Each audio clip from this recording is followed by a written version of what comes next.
The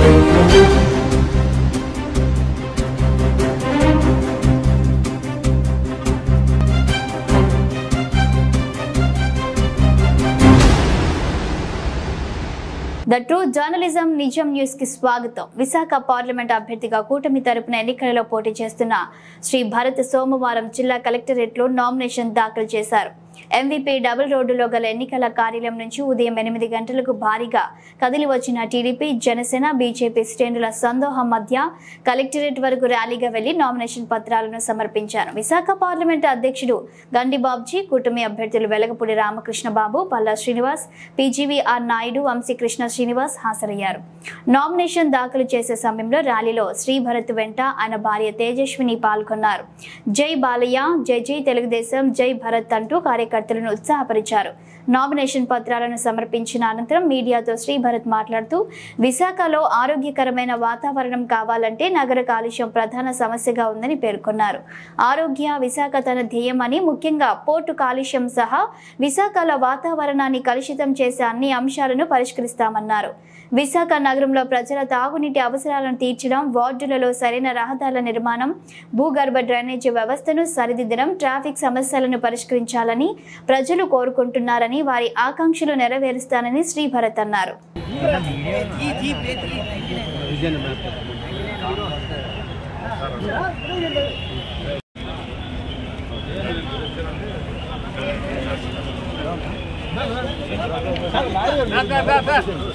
sir అందరూ కూడా sir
ఆటోలు పక్కన పెట్టిస్తే వెళ్ళిపోతాం.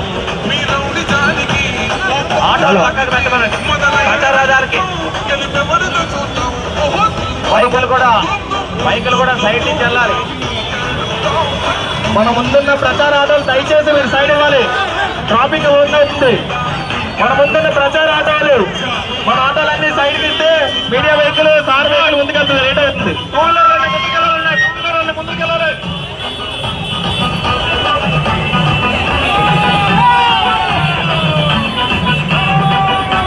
టూ వీలర్ అన్ని ముందుకండి. హలో మూవ్ చేయాలి, ట్రాఫిక్ మూవ్ చేయాలి. మీరు కార్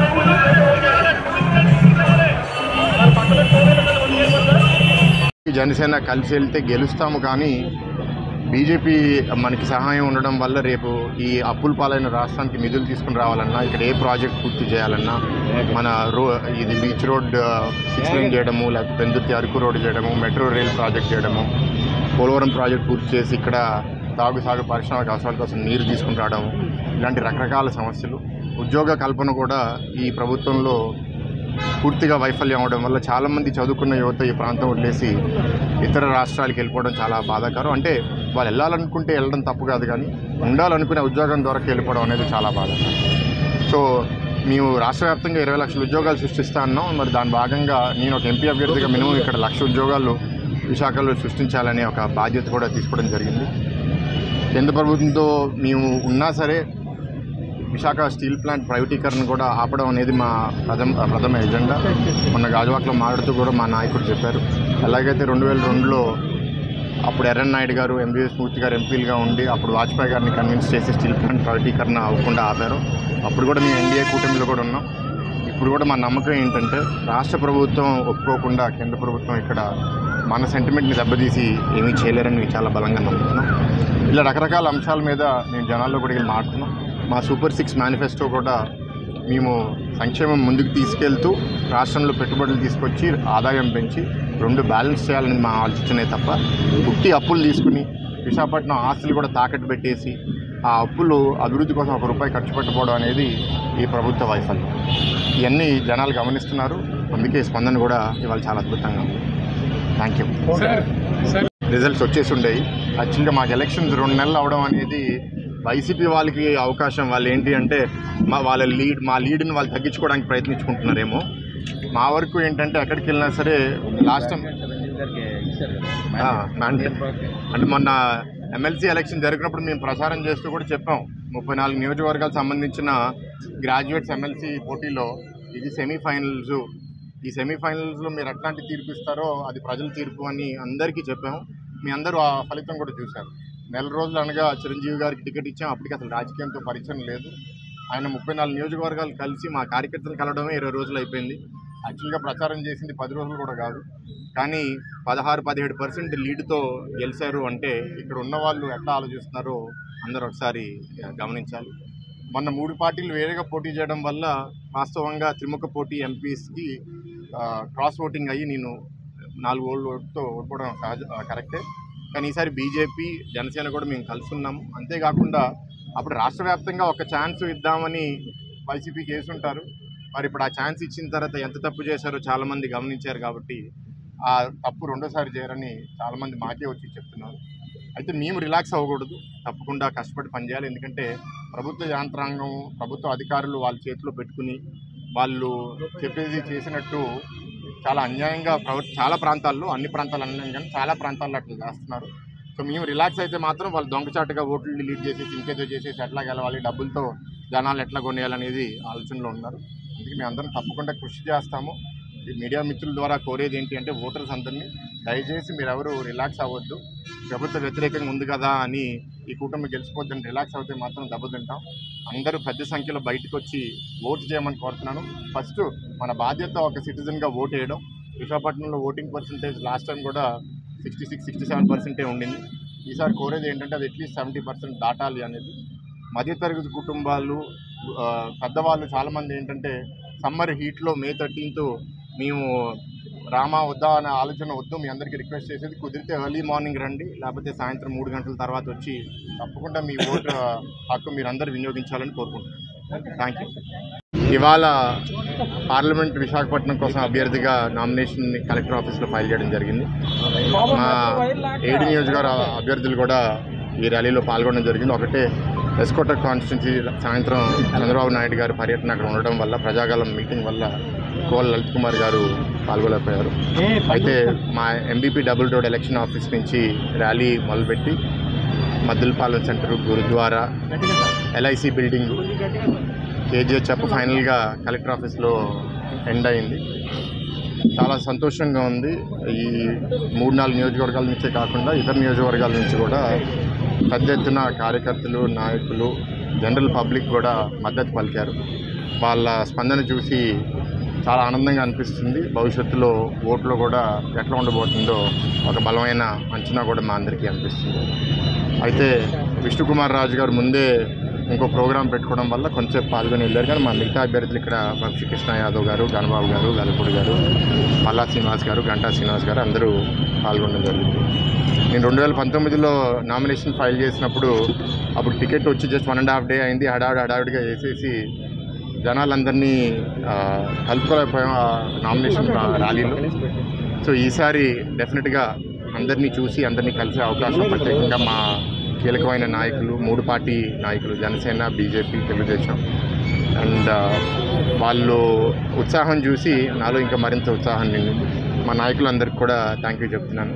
ఓపిక్గా మొదటి నుంచి 3 గంటలు అందరూ ర్యాలీలో పార్టిసిపేట్ చేశారు.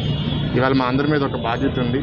ఇవాళ ఓటు తెచ్చుకోవడమే కాదు, గెలిచిన తర్వాత కూడా ఒక అంధకారంలో వెళ్ళే రాష్ట్రాన్ని కాపాడుకుని మళ్ళీ దాన్ని దారిలోపలికి తీసుకుని రావాలంటే చిన్న విషయం కాదు. విశాఖ వాసులు ఇక్కడ ఎక్కువ వరకు తెలుగుదేశం పార్టీ ఉంటేనే అభివృద్ధి ఉంటుందని నమ్మి 2019లో కూడా 4 ఎమ్మెల్యేలను గెలిపించారు.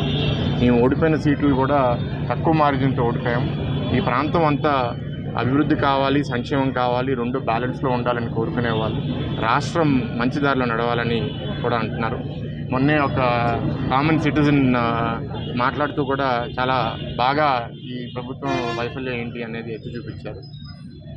ఇవాళ అప్పులపాలు అయిపోయిన రాష్ట్రాన్ని మళ్ళీ తీసుకుని రావాలంటే ప్రత్యేకంగా